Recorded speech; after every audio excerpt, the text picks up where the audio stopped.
Hey guys, before me is my modded 22 K-Con medium thin high done by Timothy Roberts. And this thing is pretty sweet. Now, after the work has been done, night and day difference. This thing is super cool. Yeah, it was well worth it. Let's just say I spent probably too much money. I spent probably money that I shouldn't have to not only get the cymbal, but also get the work done on it. Oh man, there's probably a lot that I could have spent on, but I wouldn't rather have any other cymbal now than after the work has been done, because like I mentioned, this thing is pretty sweet. This thing has money. So I've had this for about a month now, but at the same time I haven't, because I spent only about a week with it. I took it on a couple of different gigs, and it was in these different acoustic situations and different instrument pairings that I realized, while it sounded really great here in the practice room, it was when I got into these different situations that some of the quirks and features, thank you, Doug DeMuro, became really apparent. So on the bandstand, there were some hums and overtones that were particularly unpleasant, that just really stuck out, that were just really overbearing to me. So I sent it to Timothy Roberts because he was the first person I found out to do, or I discovered, who did like cymbal modifications and stuff like that, kind of predating me really getting into cymbals and kind of doing my research about who's who, and like, you know, I just trying to learn as much as I can about cymbals. And so yeah, so I just trusted my gut and just said, I am familiar with his work, you know, let's just do it. So he did an excellent job. I'm really happy with the final product. So let's talk about what he did. And again, the first thing, well, there's two things that I had requested. The first was hammering to, you know, kind of blend some of the overtones and stuff like that. And the second one was rivets, and add some rivets, because in its original form, it was a little bit on the drier side. So, which was cool. I still thought that was pretty cool. But let's just add a little bit of sparkle on top. So, and then I also had suggested, I was like, okay, this is already a pretty high-pitched 22. You know, if it starts to get too high after the after the hammering, we could probably talk about some underside lathing to drop the pitch a little bit as well. I really liked the idea of keeping the top intact, not shaving anything off the top. It's kind of a personal point of pride to be able to look at the cymbal and still see some of the K-Con logos, you know, having saved up enough to be able to really invest in a cymbal like this.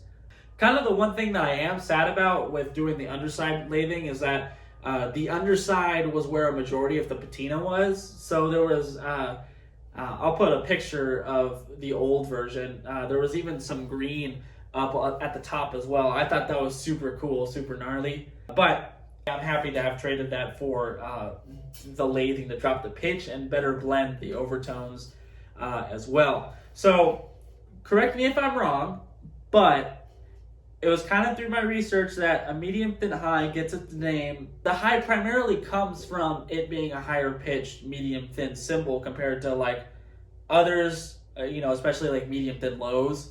But one of the characteristics that I learned that kind of gives it that higher pitch is its inherently taller shape.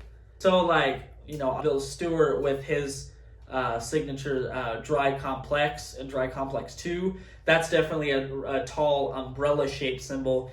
And so when Tim had gotten into his shop, he had pointed out that this cymbal had a little bit of a taller profile to it, and so kind of inherently those overtones and hums were gonna be there because of its shape. So he's like, the best I can do is, you know, sort of hammer it to blend and then lathe to drop the pitch so it blends in. Again, kind of recapping, you know, what I had already talked about. All right, so what else did we do? So yeah, there's the hammering and the underside lathing, and we also lathed and then tapered off the edges so that way it crashed a little bit better. If you look closely, you can see there's a little bit of material shaved off, so there's that. And then we added 3 rivets. The rivet placement was relatively arbitrary because I had mentioned that I didn't want a cluster. So, only doing 3 rivets, spread out 12 o'clock, 3 o'clock, 9 o'clock. So there's that. And then, of course, his awesome, I don't know how you can get that detailed with his signature, but he has a signature and the date and the final weight. So the original version was approximately 2,490 grams, I believe. And so the final version he had wrote was 2401. So we only shaved off about 89 grams, a super light lathe on the bottom side. In fact, I could still partially see the original Zildjian logo down here on the bottom. So the fact that some of it is still present, you can definitely tell that this is a light lathe. But man, this thing is butter now. I'm super happy that the work was done, and now I'll put it up on the cymbal stand, and I have a variety of sticks, different tips to kind of hear how the different tips affect the sound. So apologies for the long intro, but without further ado, let's hear how this sounds.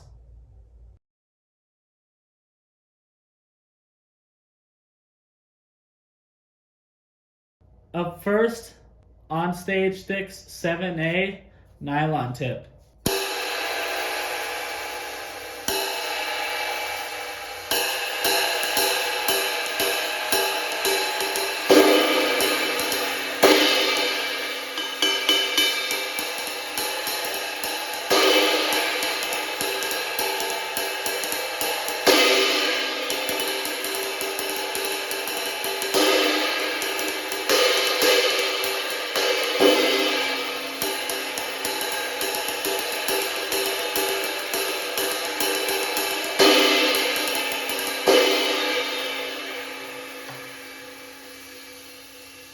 Up next, Vic Firth Freestyle 5A.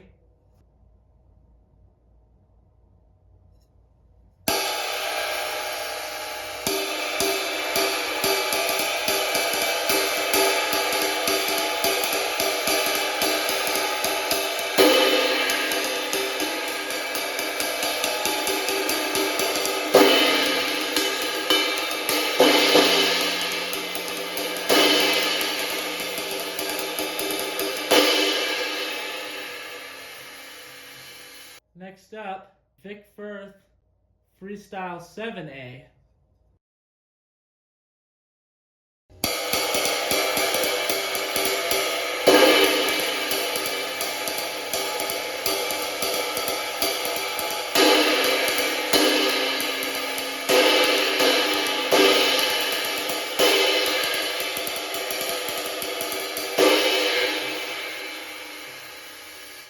Next up, Vic Firth Peter Erskine Ride Stick.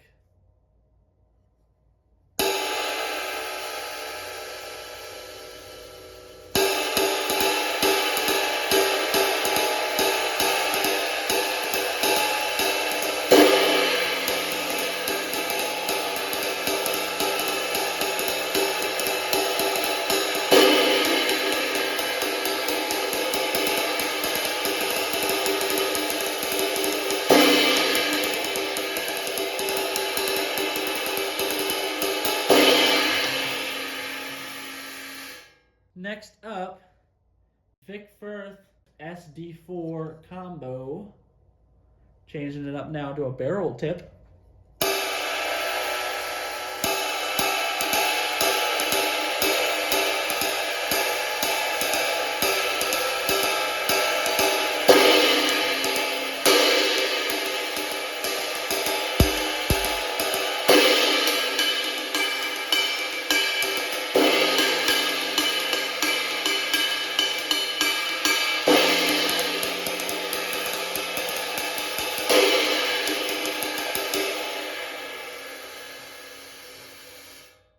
Of the different ones tested, let me know which one your favorite is.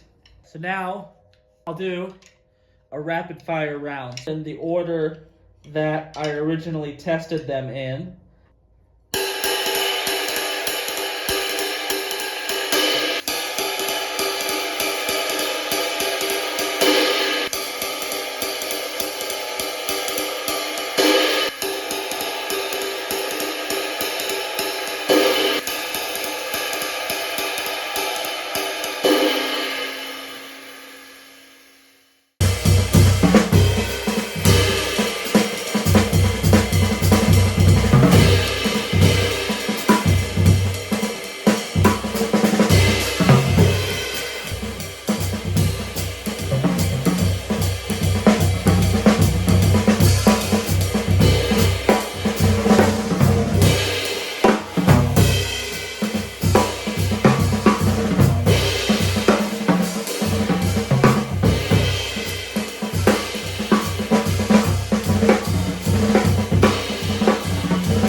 I'm back, day 2 of filming. Yes, it was in editing this video that I realized I forgot to do a conclusion last time I was filming this, so I'm gonna do that now.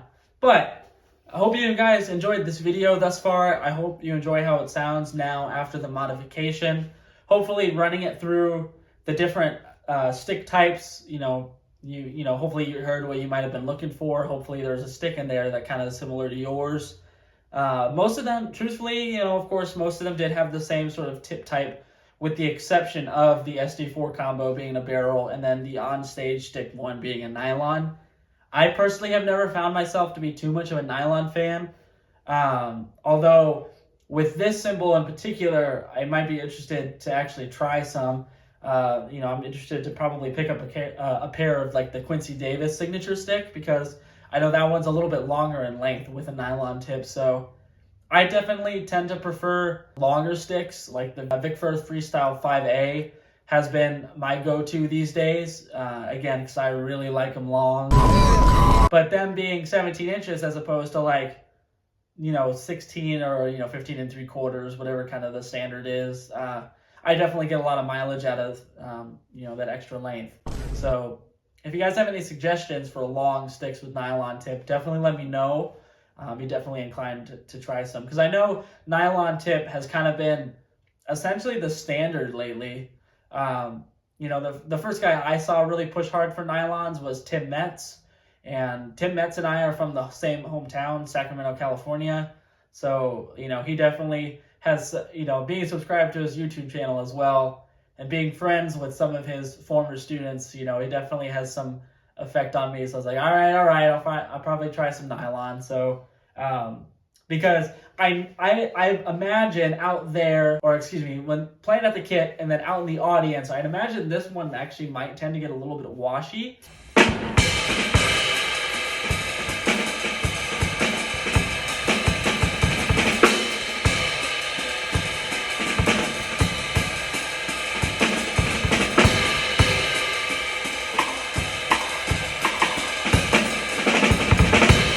I might consider taking out a rivet or two and potentially putting on a little gaff tape as necessary. So just getting a little bit of extra definition on a nylon tip actually might be the move for this cymbal. But anyway, let me know in the comments what you guys think of it, again, after the mod, and what drummers or sort of, drummers' signature sounds this cymbal now reminds you of. I'll definitely be doing some listening to you guys' suggestions, because, again, within the last couple of months is definitely now when I definitely got bit by the cymbal bug. So really appreciating cymbals a lot more than I ever have. So yeah, let me know. Again, hope you guys enjoyed this, and I'll catch you guys in the next video. See ya.